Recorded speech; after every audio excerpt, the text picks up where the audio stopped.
আসসালামু আলাইকুম সুপ্রিয় দর্শক শ্রোতা বন্ধুরা, আপনারা যে যেখান থেকে আমাদের এই সুন্দরী মিষ্টি কিউট আপুটির ভিডিওটি দেখছেন সকলকে আন্তরিক শুভেচ্ছা জানিয়ে শুরু করছি আমাদের আজকের এই ভিডিও প্রোগ্রামটি। দেখতে পাচ্ছেন ক্যামেরার সামনে নিয়ে এসেছি এই কিউটের ডিব্বাটাকে। চলুন শুনে আসি তার কথাগুলো। আসসালামু আলাইকুম আপু, ওয়ালাইকুম সালাম। কেমন আছেন? তো আলহামদুলিল্লাহ।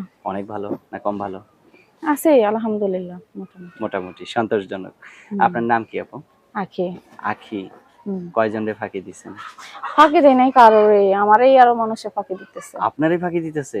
প্রেম করছেন কয়টা? না, সত্য কথা। প্রেমও করে নাই আসলে। আমি যেটা সত্যি কথা, এর আগেও প্রতিবেদন করছিলাম। আচ্ছা। প্রতিবেদন করার পরে অনেকেই ফোন দিছে। হুম হুম। ফোন দিয়ে বলে পাশে থাকবো, দায়িত্ব নেব, বিয়ে আচ্ছা। করবো, ভালোবাসবো, কিছুদিন কথা বলে তারপর আর আপনি কি তাদের থাকে কাছে না। টাকা পয়সা চান? না, টাকা পয়সা কেন? আমি তো তাহলে টাকা তারা কেন পয়সার জন্য তারা কেন হয়তো এটা ছেড়ে বলতে চলে পারবো যায়? না, ওদের হয়তো স্ত্রী ফ্যামিলি আছে, এই জন্য হয়তো ফ্যামিলিগত সমস্যা ফ্রি থাকতে পারে। টাইমের জন্য হয়তো ও সম্পর্ক করে। আছে না আচ্ছা, এরকম আচ্ছা। অনেক হ্যাঁ, হ্যাঁ, ছেলেরাই হ্যাঁ। আছে।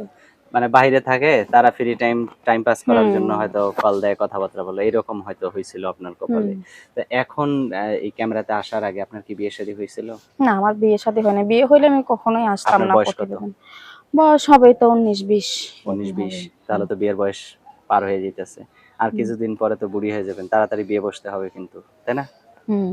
আচ্ছা, কেমন মানুষ পেলে বিয়ে বসবেন? এখন আমার ভাগ্যে যেরকম আছে, আসলে আমি তারপর হলাম, আপনার একটা ইচ্ছা আছে না? আমার ইচ্ছা বলতে আমি হলাম একা মানুষ, গেলের বাবা মা নাই, আমি আচ্ছা। একলাই। আমার থাকেন কার ভাই কাছে? বোন না, আমার চাচা চাচিরা আছে, আমার বাবার জমি আছে, আচ্ছা। ছোট্ট একটা ছাপড়া ঘর আছে, ওইখানেই আমি থাকি মানে একজনের আপনার বাড়িতে। বাবার জমির উপরেই কি আপনার ঘর আছে? হ্যাঁ হ্যাঁ হ্যাঁ।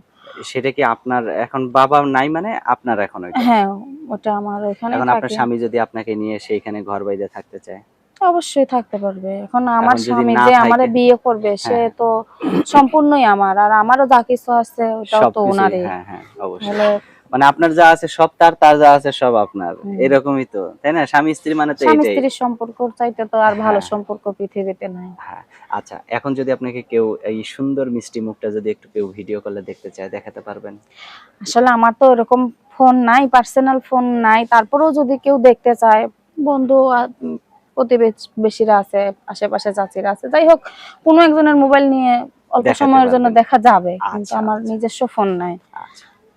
আপনার যে সুন্দর কথার ধরন, আপনার কথা শুনলেই তো মানুষ পাগল হয়ে যাবে। আবার ভিডিও কলে কি দেখবে, তাই না? হুম। এটাই আপনার ফোন নাম্বার? হ্যাঁ, আচ্ছা। আর কিছু বলার আছে? বলার আছে। অনেকে ফোন দেয়, ভালো উদ্দেশ্যে ফোন দিবেন। অনেকে তো আসলে উদ্দেশ্য ভালো নিয়ে ফোন দেয় না। হুম, হুম। আর আমি যদি এরকম মানুষও আমার পাশে দাঁড়ায়, দেখা গেছে বয়স বেশি, আমার তো ওরকম কোনো গার্জিয়ান নাই, বয়স হুম, বেশি হুম, হুম, হুম, বা স্ত্রী মারা গেছে হুম, বা চলে গেছে, এরকম কোনো লোকও যদি আমার পাশে দাঁড়ায়, আমার দায়িত্ব নেয়, হুম। আমি তারে বিয়ে করব এবং তার সাথে সারা জীবন থাকবো। আচ্ছা, অসংখ্য ধন্যবাদ। ভালো থাকবেন আপু, হ্যাঁ? প্রিয় দর্শক, এভাবে এই লাগবে। সুন্দরী আঁখি আপুকে যদি কেউ চোখ মেরে নিয়ে যেতে চান, তাহলে অবশ্যই ভিডিওতে দেয়া নাম্বারে যোগাযোগ করবেন। ভালো থাকবেন সকলেই। আল্লাহ হাফেজ।